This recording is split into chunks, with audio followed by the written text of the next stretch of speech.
बिस्मिल्लाहिर्रहमानिर्रहीम। आज हम स्टार्ट करते हैं हार्ट फेलियर से ही। यहाँ पर पहले क्या कहते हैं कि हमारा जो हार्ट फेलियर है या इसको हम कंजेस्टिव हार्ट फेलियर भी कहते हैं। ये किस वजह से होता है? ये भी किसी किस्म के हार्ट डिजीज़ की वजह से हो सकता है से है। और ये कंडीशन जो होता है ये टाइम के साथ साथ और भी बुरा होता जाता है और भी वर्सन होता जाता है। और इसका जो एंड रिजल्ट होता है या एंड प्रोग्नोसिस जो होते हैं वो बहुत ज़्यादा पुअर होता है, क्योंकि ये टाइम के साथ प्रोग्रेस करता है। ये इसमें जो एबनॉर्मेलिटी होती है, यहाँ पर फिर आगे कुछ और थ्योरेटिकल बातें करती है। इसमें ये कहते हैं कि सिर्फ और सिर्फ यूनाइटेड स्टेट में अगर हम देखें तो 5 मिलियन पीपल जो थे वो एक साल में हार्ट की वजह से बीमार होती है।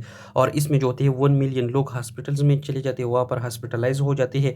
और इस पर ऑलमोस्ट जो होते हैं गवर्नमेंट के 32 बिलियंस कॉस्ट आता है सही है। अब इसके बाद कहते हैं कि हाफ ऑफ द पीपल जो होते हैं जो कि उसको हार्ट की बीमारी लग जाती है, उनमें से एक बंदा जो होता हाफ ऑफ द पीपल जो होते हैं उनमें से वो 5 साल के अंदर अंदर मर जाते हैं सही। और हार्ट फेलियर जो होता है ये हर 9 डेथ में जो होते हैं एक डेथ का काज होता है हमारे यूनाइटेड स्टेट में। अब आगे पैराग्राफ में क्या कहते हैं कि कंजेस्टिव हार्ट फेलियर तब होता है जब हमारे हार्ट जो होते हैं वो इतना ब्लड पंप ना कर सके, इतना ब्लड पंप ना कर सके कि हमारे टिश्यूज़ की जो मेटाबॉलिक रिक्वायरमेंट है उसको सेटिस्फाई कर सके सही है।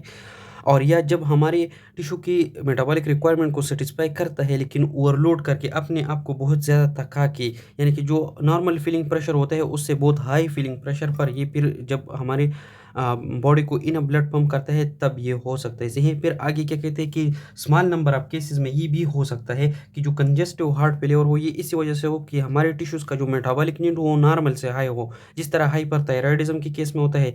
या आगे क्या कहते हैं कि हमारे टिश्यूज़ को इनफ ऑक्सीजन नहीं मिल रहा हो, हाइपॉक्सिया हो उनकी। जिस तरह एनीमिया में क्या हो जाता है कि हमारे हीमोग्लोबिन का लेवल कम हो जाता है, जिसकी वजह से हमारे टिश्यूज़ को ऑक्सीजन नहीं मिल रही है अच्छी तरह, तो उसके लिए हमारा जो हार्ट होता है वो बहुत ज़्यादा वर्क करता है सही है, ताकि उसको हाई कार्डिक आउटपुट प्रोवाइड कर सके, ताकि इसको इनफ ऑक्सीजन मिल सके। तो इस कंडीशन में हमारे पास कंजेस्टिव हार्ट फेलियर आ सकता है, लेकिन 2 तरह, या तो ये बहुत ज़्यादा क्विकली आएगा या स्लो आएगा। क्विकली कब आएगा? जब हमारे जो मायोकार्डियल मसल जैसे है उसमें बहुत सारी जगह जो होते हैं वो मर जाए सही है, मायोकार्डियल इन्फार्क्ट हो जाए, बहुत लार्ज पार्ट हमारे हार्ट की सही है, या किसी वाल को जो होते हैं हमारे हार्ट के जो वाल होते हैं वो बहुत जल्दी डिसफंक्शन हो जाए, ख़राब हो जाए सही है। और ग्रेजुअली कब आएगा, यानी कि धीरे-धीरे कब आएगा? जब बहुत ज़्यादा क्रोनिक वर्कलोड हो, बहुत ज़्यादा टाइम के लिए जो होते हैं हार्ट बहुत ज़्यादा काम कर रहा हो सही है। या क्या हो जाए कि ग्रेजुअल लॉस हो, हमारे मायोकार्डियम जो होते हैं उसकी इन्फार्क्शन जो होते हैं वो सडनली ना हो, प्रोग्रेसिवली हो, मतलब टाइम के साथ साथ कम कम मर जाता है, तो तब जो होते हैं हमारे कंजेस्टिव हार्ट फेलियर स्लोली आता है। अब आगे पैराग्राफ में क्या कहते हैं, यहाँ पर ये कहते हैं कि हमें पता है कि 2 तरह के वो होते हैं हमारे कार्डियक फंक्शंस होते हैं। एक को सिस्टोल कहते हैं जिसमें कंट्रैक्शन ऑफ द वेंट्रिकल होते हैं, इसमें एक में को डायस्टोल कहते हैं जिसमें रिलैक्सेशन ऑफ द वेंट्रिकल होता है।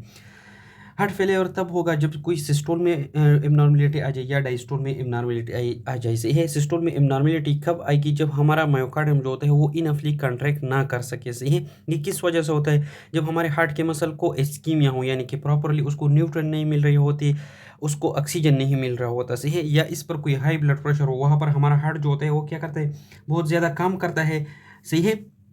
और उसको जो न्यूट्रिएंट्स होते हैं वो इतनी नहीं मिलती, यानी कि ज़्यादा काम के लिए उसको एक्स्ट्रा न्यूट्रिएंट्स नहीं मिलती। इस रिजल्ट क्या हो जाते हैं, हमारा हार्ट फेल हो जाता है सही है। अब डायस्टोलिक फंक्शन किसको कहते हैं? सॉरी, डायस्टोलिक डिसफंक्शन सही है। तो डायस्टोलिक डिसफंक्शन तब होता है जब हमारे हार्ट जो होता है उसकी रिलैक्सेशन प्रॉपरली ना हो, ताकि उसमें ब्लड आकर प्रॉपरली वेंट्रिकल्स में फिल कर सके सही है।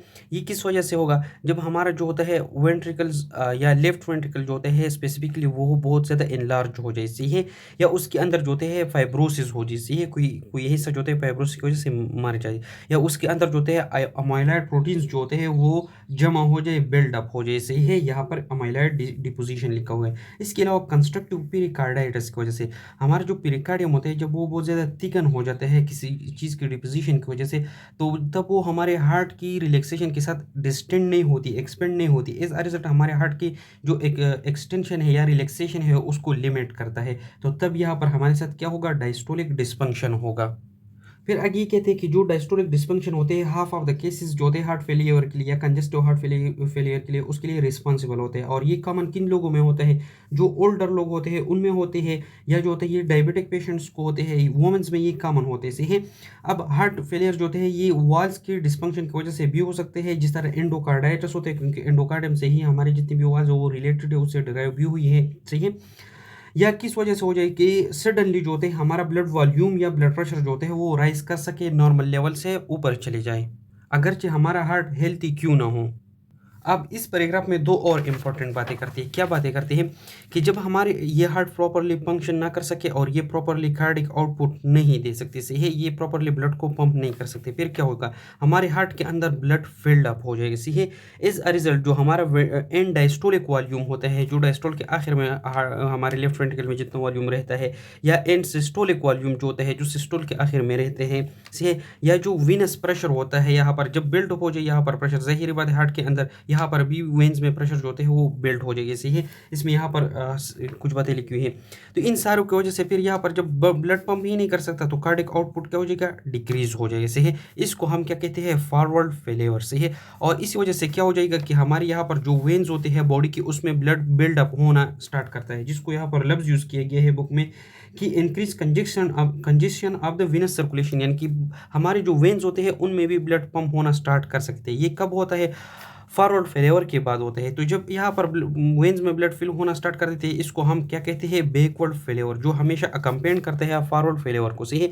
लेकिन फिर भी हम ये कह सकते हैं कि जो रियल काज है कंजेस्टिव हार्ट फेलियर के लिए वो क्या है? इस हार्ट की पुअर फंक्शन है, ये इनअपली जो होता है ब्लड को पंप नहीं कर सकता, इस वजह से। सही है। और इसी वजह से क्या होता है कि हमारे बॉडी में जितनी भी अर्गन है सबके सब में कुछ ना कुछ जो होते हैं खामखा इफेक्ट हो सकते हैं। Every organ is eventually affected by some combination of forward and backward failure। अब ये हार्ट फिर सोचता है कि हमारी जो कंट्रक्टिलिटी है वो भी कम है, और इसके अलावा जो हीमोडाइनामिक बर्डन है, हीमोडाइनामिक फंक्शन है, यानी कि blood flow in the vessel वो भी ख़राब है, डिस्फंक्शन है।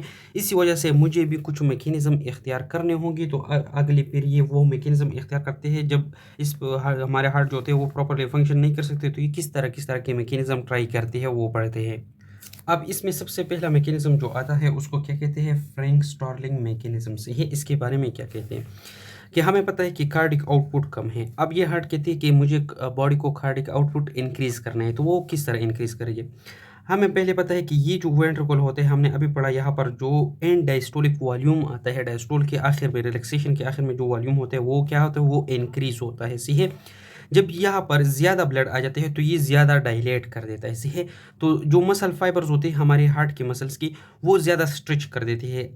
तो क्या हो जाता है? इसका जो रिक्वायल होता है वो ज़्यादा हो जाते हैं और ये बहुत ज़्यादा फोर्स के साथ कंट्रैक्ट कर देती है। एज अ रिजल्ट जो कार्डिक आउटपुट है ये अपने अंदर सारा का सारा ब्लड रिलीज़ कर देता है और कार्डिक आउटपुट इंक्रीज़ हो जाता है। लेकिन ज़ाहिर बात है कि यहाँ पर जब मसल्स जो होते हैं बहुत ज़्यादा फोर्स के साथ कंट्रैक्ट करेंगे, बहुत ज़्यादा वर्क करेंगे, तो इसको बहुत ज़्यादा एनर्जी और न्यूट्रिएंट्स रिक्वायर्ड होंगे, यहाँ पर बहुत ज़्यादा ऑक्सीजन इसको रिक्वायर्ड होगा। तो इसी कंडीशन की वजह से इसको ज़्यादा रिक्वायरमेंट्स चाहिए होती है। सही है। अब एक और बात, जब ये जो होता है हमारा वेंट्रिकल के मसल जो थे ऑलरेडी ये डायलेटेड है, एनलार्ज सही है, और ये अब प्रॉपरली फंक्शन भी नहीं कर सकता, लेकिन फिर भी ये अपना जो कार्डिक आउटपुट होता है वो मेंटेन रखता है, इंक्रीज कर देता है। तो इसको हम कहते हैं कंपेंसेटेड हार्ट फेलियर। सही है। यानी कि एनलार्ज वेंट्रिकल जो होते हैं वो हमारा कार्डिक आउटपुट मेंटेन रखता है, लेकिन जाहिर बात है यहाँ पर वर्क सब कुछ ज़्यादा है, यहाँ पर ज़्यादा ऑक्सीजन की रिक्वायरमेंट होता है। तो टाइम के साथ साथ फिर ये मसल फेल हो जाती है। सही है। और फिर ये एबल नहीं होती थी कि ये कार्डिक आउटपुट को मेंटेन कर सकते हैं, इन ब्लड को पंप कर सकते हैं ताकि ये बॉडी की जो रिक्वायरमेंट है उसको पूरा कर सके। फिर इसको हम क्या कहते हैं? डीकम्पेंसेटेड हार्ट फेलियर।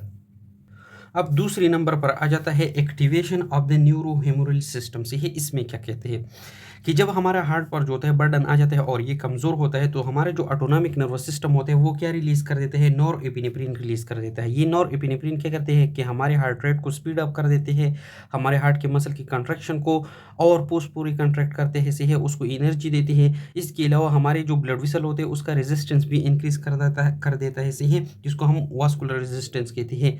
एक बात ये हो गई, सही है। दूसरी बात क्या हो गई, ये क्या करते हैं, हमारा रेनिन, एंजियोटेंसिन, अल्डोस्टेरोन सिस्टम को एक्टिवेट करते हैं, उसको ऑन करते हैं। इसकी वजह से क्या होता है कि हमारा जो किडनी होते हैं वो बहुत ज़्यादा साल्ट को, सही है, यानी साल्ट को और वाटर को अपने अंदर रिटेन कर देते हैं, जिसकी वजह से हमारे ब्लड की जो वॉल्यूम होते हैं वो राइज कर देता है, सही है। और इसके अलावा हमारे जो ब्लड वेसल्स होते हैं उनके वॉल्स में जो मसल्स होते हैं उनका टोन इंक्रीज कर देता है, जिसकी वजह से हमारा ब्लड वेसल इस तरह टाइटन हो जाते हैं। इसकी वजह से जो लो प्रेशर होते हैं वो भी राइज कर जाता है, सही है। इसके अलावा आखिर में क्या कहते हैं कि ये दोनों तो होते हैं, यानी कि ये दोनों क्या करेगा, हार्ट रेट को भी इंक्रीज करेगा, वॉल्यूम को भी इंक्रीज करेगा, प्रेशर को भी हाई करेगा। लेकिन ऐसा ना हो कि ये प्रेशर बहुत हाई चला जाता है, सही है। तो इसके लिए इन्होंने एक बैलेंस सिस्टम भी रखा हुआ है कि हमारे आर्टरियम जो होते हैं, राइट आर्टरियम, वहाँ से एक प्रोटीन रिलीज होता है, पेप्टाइड रिलीज होता है, जिसको क्या कहते हैं, आर्टरियल नेट्रियोरेटिक पेप्टाइड, से है। ये क्या करते हैं, हमारे रेनिन एंजियोस्टेरोन सिस्टम के बैलेंस में काम करते हैं, उनका वर्क डिक्रीज करता है, सही है। किस तरह डिक्रीज करते हैं कि ये हमारी यूरिन के प्रोडक्शन को ज़्यादा कर देता है, सही है। इसके अलावा हमारे ब्लड वेसल में जो स्मूथ मसल्स होते हैं उनको रिलैक्स कर देते हैं, सही है। वहाँ पर रेनिन एंजियोटेंसिन सिस्टम इसका टोन इंक्रीज कर देता है, ये रिलैक्स कर देता है। तो एक बैलेंस सिस्टम भी बरकरार रखते हैं ताकि ये बहुत ज़्यादा शूट ना कर जाए। अब तीसरे नंबर पर जो आता है वो हमारी जो हार्ट के मसल है उसके स्ट्रक्चर्स में चेंज आ जाते हैं या उसके मास में चेंज आ जाते हैं। तो यहाँ पर इशारा किस चीज़ को है, हाइपरट्रॉपी को है, सही है। हमें पता है, हमने मसल का शेप पढ़ा है, उसमें सार्कोमेर होते हैं। जब सार्कोमेर ज़्यादा होती है तो हमारे हार्ट का मास भी इंक्रीज होगा और साइज़ भी इंक्रीज होगा। सार्कोमेर कम होता है तो मास भी कम होगा और साइज़ भी कम होगा, सही है। तो यहाँ पर इन्होंने ये फिगर मेंशन की हुई है। इसमें ये क्या करते हैं कि यहाँ पर हमारा मायोसाइट जो होते हैं वो बहुत ज़्यादा सार्कोमेर बनाने लगते हैं, जिसकी वजह से इनका साइज़ और मास इंक्रीज हो जाता है, जिसकी वजह से हम इसको कहते हैं कि हाइपरट्रोफाइज्ड हार्ट। तो यहाँ पर पहले बात क्या करती है, इसी है जो पहले पैराग्राफ है, इसमें क्या कहते हैं कि जब हमारे जो हार्ट पर प्रेशर होता है वो बहुत ज़्यादा हो, या कोई वाल जो होता है वहाँ पर वो उसका सुराख जो होता है वो बहुत ज़्यादा थिन हो, स्टेनोसिस हो, वाल्वुलर स्टेनोसिस हो, जो ज़्यादा ब्लड को फ्लो करने नहीं देता, तो नए सार्कोमेर स्टार्ट होना शुरू कर देते हैं। लेकिन ये एग्जिस्टिंग सार्कोमेर की एक्सिस पर शुरू हो जाते हैं। किस तरह, ये लेट से ये हमारा क्या है, ये एक वेंट्रिकल की क्रॉस सेक्शन से है। तो यहाँ पर एक सार्कोमेर है, इसके आगे बनना शुरू होते हैं, आगे बनना शुरू होते हैं, आगे बनना शुरू होते हैं, इस तरह long the axis of myocyte, सही है। तो इस तरह कंसंट्रिक थिकनिंग होती है इस तरह, और अंदर की तरफ होते हैं।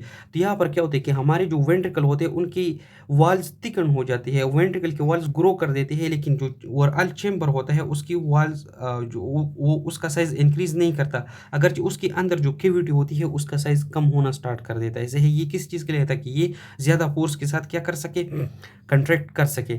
दूसरी नंबर पर क्या कहते हैं कि यहाँ पर जब प्रेशर ज़्यादा होता है तो इस तरह होता है, लेकिन जब वॉल्यूम ऑफ द ब्लड ज़्यादा होता है, सही है, ओवरलोड ऑफ द वॉल्यूम होता है या वाल्वुलर रिगर्जिटेशन होते हैं, यानी कि बैकवर्ड फ्लो कर देता है, सही है, कंट्रैक्शन के साथ, तब क्या होगा, तब भी नए सार्कोमेयर बनाना स्टार्ट हो जाएंगे, लेकिन उसकी जो आर्किटेक्चर होगा वो कम होगा। लेट से ये एक सार्कोमेयर है, सही है, तो इसके एंड पर इस तरह और सार्कोमेयर बनना स्टार्ट हो जाए, जिसकी वजह से ये एक फाइबर था और ऐड हो जाता है, और सार्कोमेयर ऐड हो जाए, और तो इस फाइबर की लेंथ ज़्यादा हो जाती है, सही है। एज अ रिजल्ट हमारा जो वेंट्रिकल होता है उस वो बिगर हो जाता है, सही है। जिस तरह यहाँ पर है, ये वेंट्रिकल जो होता है इस तरह लेंथ पर हो जाते हैं, तो वेंट्रिकल का साइज बढ़ जाता है, सही है। लेकिन जो वॉल की थिकनेस होते हैं वो या सेम रहेंगे या ज़्यादा हो जाएगा। तो इसी वजह से जब वॉल्यूम, ब्लड वॉल्यूम की वजह से हाइपरट्रॉफी होती है तो उसको हम थिकनेस से मेजर नहीं करते, बल्कि हार्ट के वेट से या मास से हम मेजर करते हैं। जबकि प्रेशर की वजह से जो हाइपरट्रॉफी होती है वो हम वेंट्रिकल के वॉल की थिकनेस से मेजर करते हैं। अब हिस्टोपैथोलॉजिकल डायग्राम है ये दोनों, ये जो होता है ये प्रेशर की वजह से यहाँ पर हाइपरट्रॉफी हुई है, और यहाँ पर जो होते हैं वॉल्यूम की वजह से हाइपरट्रॉफी हो गई है। अब आगे पैराग्राफ में यहाँ पर क्या कहते हैं कि यहाँ पर तो कंपेंसेटरी हाइपरट्रॉफी हो गई, लेकिन कुछ पाने के लिए कुछ खोना भी पड़ता है, सही है। यहाँ पर कहते हैं कि मायोकार्डियल सेल्स तो ज़्यादा हो गई, सही है। अब हाइपरट्रोफाइज मायोकार्डियम जो है इसको ज़्यादा ऑक्सीजन और न्यूट्रिएंट्स रिक्वायर्ड होंगे, लेकिन यहाँ पर एंजियोजेनेसिस नहीं होती, जो कैपिलरी बेड होता है वो इंक्रीज नहीं होता ताकि इसको ज़्यादा न्यूट्रिएंट्स प्रोवाइड कर सके। एज अ रिजल्ट हमारा जो माइटोकार्डियम होता है उसको बहुत ज़्यादा रिस्क होता है ताकि उसकी इस्केमिक इंजरी हो जाए। और इसके अलावा क्या कहते हैं कि हमारा ये यहाँ पर जो हाइपरट्रोफाइज्ड हार्ट है, इसके मसल में हाइपरट्रोफी होगी, ये किस चीज़ से रिलेटेड है, ये हमारे जीन्स के एक्सप्रेशन से भी रिलेटेड है। और जाहिर बात है अगर फेटल मायोसाइट्स हो, सही है, फेटस में ये हो तो वहाँ पर ये बहुत ज़्यादा चेंजेस ला सकते हैं, सही है। किस तरह, अगर हमारे जो मायोसिन हेवी चेन है उसके लिए जो डोमिनेंट फॉर्म ऑफ एलील होता है उसमें चेंजेस आते हैं फेटस में से ही। अब जब हमारे जीन के एक्सप्रेशन में चेंजेस आ जाते हैं, वो किस तरह चेंजेस कर सकते हैं, वो मायोसाइट के वर्क में चेंजेस कर सकते हैं। फिर हमारा हार्ट रेट हाई होगा, फोर्स ऑफ कंट्रैक्शन हाई होगा, जिसकी वजह से कार्डिक आउटपुट हाई होगा। तो हमारे अगेन हमारे हार्ट के जो मसल्स होंगे वो ज़्यादा ऑक्सीजन यूज़ करेंगे और ज़्यादा ऑक्सीजन हमसे मांगेंगे। तो अब ये जो होते हैं किसी पैथोलॉजिकल डिजीज़ को भी काज कर सकते हैं। किस तरह कि हमारे जो मायोसाइट्स होते हैं उसका एपोप्टोसिस स्टार्ट होते हैं, प्रोग्राम सेल डेथ स्टार्ट हो जाती है सही, या इसका जो साइटोस्केलेटन होते हैं उसमें भी चेंजेस आ जाते हैं। कभी कमज़ोर होना होता है, कभी नॉर्मल से ज़्यादा स्ट्रांग होना पड़ता है उसको। या इसके अलावा जो वहाँ पर एक्स्ट्रा सेलुलर मैट्रिक्स होते हैं वो नॉर्मल से ज़्यादा डिपॉजिट होने लगता है।